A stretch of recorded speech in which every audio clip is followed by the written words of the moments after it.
Así como el camino que sigue Haikyuu no es uno que se limite a explorar la parte superficial de sus personajes, hay que ser claros y decir que este recurso es uno de los mayores pilares que tiene toda la obra, desde mostrarte detalles chiquititos usando lenguaje corporal, diálogos dubitativos que giren en un tema en particular y por supuesto el avance paulatino entre temporadas es, creo yo, el mayor ejemplo que puedo dar con Haikyuu, siendo el representante por excelencia, Kei Tsukishima. Porque veamos, si la primera temporada habla de la apertura y entendimiento del Karasuno como equipo, y la segunda nos muestra el camino hacia el renacimiento y establecimiento tras la caída y donde involucra directamente un conflicto bastante humano, pues esta tercera temporada se encarga de cerrar este primer tramo en la senda de los cuervos con la consolidación y consagración que se ganaron con esfuerzo puro. Y obviamente tengo que mencionar primero a la cara de esta temporada. No dicho por mí, sino que al final de estas preliminares cada jugador concuerda en que Tsukishima fue más que el MVP. Todo esto sin sentirse fuera de lugar, forzado o inverosímil. Es algo que tenía que suceder porque desde la primera temporada ya se venía cocinando este desarrollo de su personaje. Y a ver, la sustancia que tiene este trayecto se maneja en su planteamiento con el voleibol, el conflicto que lo sucede, el reforzamiento idealista y finalmente el empujón catártico que necesitaba este chico y que nutre ese momento tan conocido que causó nuestro furor como espectadores. Y empecemos por la base. Tsukishima en su niñez era alguien que desde siempre contó con una mentalidad bastante realista sobre el mundo. Él sabía que una persona prodigiosa siempre sería superior ante aquellos que no lo eran. Es por esto que él jamás visualizó un panorama soñador en donde David le pudiera ganar a Goliat.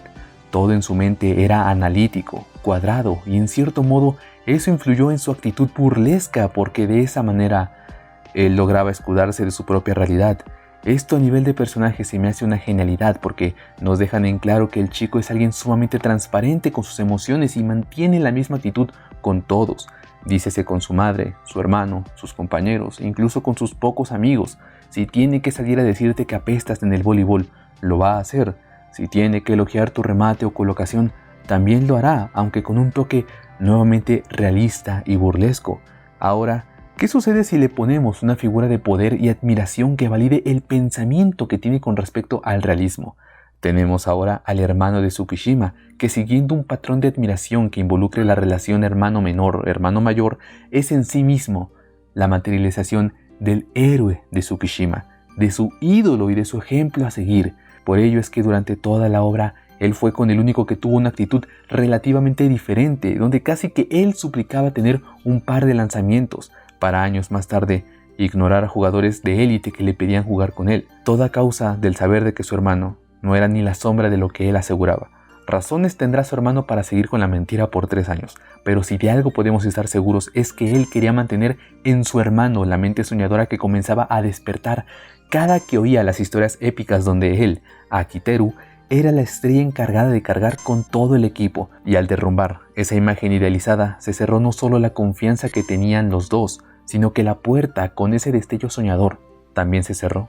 Esta es la razón por la cual cargó por años y años un reforzamiento en su mentalidad idealista, donde se hizo jurar de manera consciente en que nunca más creería al 100% en las palabras adornadas o cuentos soñadores que involucren directamente un reto como los que se encuentran en el voleibol, y esto se blindó aún más cuando su fortaleza física y rasgo más distintivo relució de una manera más visual. Ante sus ojos, ese pensamiento que lo había llevado hasta donde está le estaba dando la razón absoluta, creando una burbuja que mezcla la realidad y la negatividad. Y no fue hasta que entró de manera oficial a un terreno mucho más competitivo y abierto a todo tipo de posibilidades que esa burbuja se comenzó a trasladar de manera orgánica hacia un lado que le enseñase cuán grande era el mundo en realidad. Y el Karasuno fue el sitio perfecto para hacerlo. Un equipo que estaba desequilibrado, que cometía cientos de errores y que ni siquiera podían vivir de su pasado porque eso era un sinónimo de rebajarse a sí mismos, pero que de manera irónica para Tsukishima contaban con un corazón imbatible que los hacía avanzar y avanzar, no solo encasillándose en la romantización. Estos chicos comenzaron desde abajo y a base de puro trabajo, constancia, sangre, sudor y demás, concretaron un equipo que ahora contaba con resultados y con la mayor llaga en el pie de Tsukishima, Hinata. Si Tsukishima era la luna, Hinata es el sol. Si Kei era la bendición física, Shoujo era el desprecio de la genética. Y aún con todas esas carencias, ese niño era la única persona a la que Tsukishima jamás podría vencer realmente. Un pensamiento que todos los personajes de una u otra forma sabían. Gracias a esto es que nos podemos permitir dividir a sus respectivos dúos como las virtudes y carencias del otro, siendo la dupla de Kageyama y Hinata la lanza principal del equipo y por así decirlo, la estrella, y por el otro, teniendo a Tsukishima y Yamaguchi como la pareja determinante que reluce cuando los otros dos terminan por agotarse. Pero la rivalidad más latente siempre fue la de Tsukishima con Hinata. Él de cierta manera piensa que no puede vencer a Hinata. Un diálogo que se nos dice y muestra mucha verdad, porque ¿cómo podría competir contra alguien que no solo profesa todo lo que él había escupido por años, sino que también lo demuestra una y otra vez, contagiando esa energía con todo el equipo y que los ha llevado hasta donde están? Esta desmotivación es lo que su personaje necesitaba, porque este punto se convierte en una inflexión crucial que lo llevaría a decidir si aceptar su derrota o mejorar para seguir demostrando su punto. Y curiosamente la respuesta final fue la unión de ambos dilemas. El entrenamiento con los equipos de Tokio fue el decisivo para que la mente idealista de Tsukishima finalmente se pasase al lado soñador positivo. Una conversión que se vino formando desde que él mismo pisó la cancha junto a sus compañeros. Puede que ahora Kei tuviese un propósito por el cual pararse frente a una red y detener los rifles que daba el equipo contrario, pero seguía sin ser suficiente porque carecía de un motivante, uno que le permitiera zanjar de una vez por todas ese pequeño trauma de la infancia y que le hizo cosificar al deporte y compañerismo.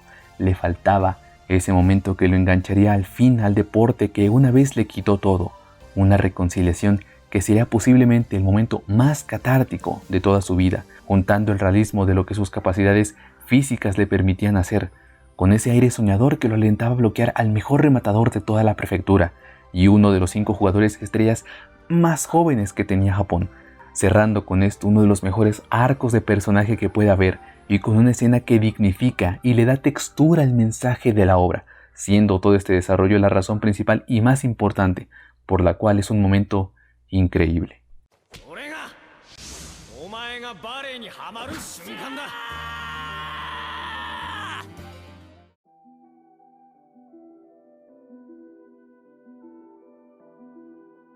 Uno de los apartados que más sobresalió en la segunda temporada y que enriqueció el tema del conflicto central es aquella figura de poder que se opone a los protagonistas, ya sea de manera física, mental o circunstancial. En aquel caso tuvimos a la clara rivalidad contra el Aoba Yosai, que estaba comandada por Oikawa. Sin embargo, esta rivalidad era netamente centrada en la unión y habilidades que tenían ambos equipos, porque si nos ponemos a pensar un poco, tanto el Karasuno como el Aoba Yosai comparten el pensamiento que tienen con el deporte, pero con ejecuciones totalmente distintas. Esto ayuda a que realmente se sientan como rivales que pueden medirse de iguales, y es algo que resaltan desde los mismos espectadores desde la tribuna y claramente los jugadores. Y este nivel de respeto hace que dicho partido esté cargado con un valor simbólico bastante bueno. Y si digo todo esto es porque, para ser honestos, siento que el equipo de Shira Torizawa es un equipo que, como su mismo entrenador dijo, se centra única y exclusivamente en el ámbito del poder y fuerza, lo común, lo ordinario, o dicho de otro modo, lo que funciona. Y puede que les haya impulsado por mucho tiempo y que nadie se atreviese a juzgar el modo en el que jugaban, si después de todo los resultados hablaban por sí solos. Pero a nivel jugabilístico, este equipo era sumamente malo, que solo sabía vivir de sus victorias y de 2 jugadores, Ushijima e Hisoka.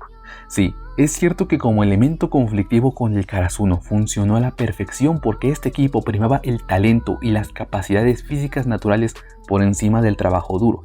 ¿Por qué?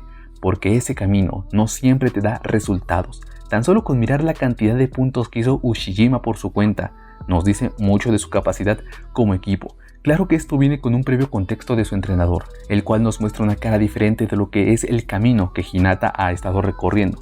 Y vaya que no podría existir algo tan humano como el rencor y trauma hacia esa faceta del deporte, que de manera voluntaria uno termina por creer en esas negaciones y finalmente adopta el mismo modelo. El entrenador Washiyu, en este caso, es el producto de esa escuela conservadora que se niega a un progreso soñador, suelta sus propias frustraciones en Hinata y no lo quiere reconocer porque al hacerlo, él mismo tendría que aceptar que está equivocado. Pero finalmente no solo el Karasuno pudo imponerse con la victoria sobre un equipo que gobernaba a base de pura metodología de pizarrón, sino que demostraron que con esa perseverancia y compañerismo se podían conquistar cumbres que se creían imposibles. que una banda de cuervos podía acabar con un águila y que un pequeño podía ser un gigante.